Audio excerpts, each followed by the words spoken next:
A record day for COVID cases across the state with 3,783 people testing positive.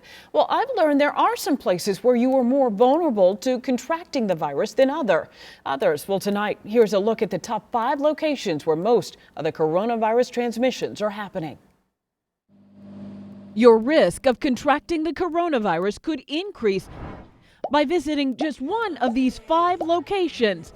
Dining at a restaurant, well, it may help life feel more like normal, but physicians say it is risky. But the combination of not wearing masks, of also being around others, being in indoor environments typically are all parameters that raise the risk of transmission of COVID. Dr. David Edwards is a scientist and expert on aerosol transmission. He says we breathe out 10 million particles a day.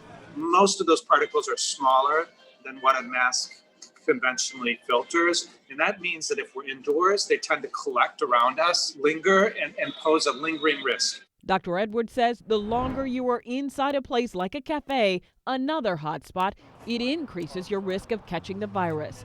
A recent study by the CDC found that nearly 9% of those who tested positive for COVID had been to a cafe or a bar. Speaking and laughing, all of those things are heightening the risk factor. So probably mostly the density is what's causing such a problem with bars.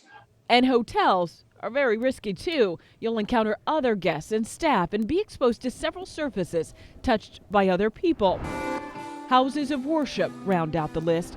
In churches, synagogues, and temples, people are often in close quarters for more than an hour. In talking and singing, we're amplifying the number of particles that are in church settings where, once again, we're often close quarters.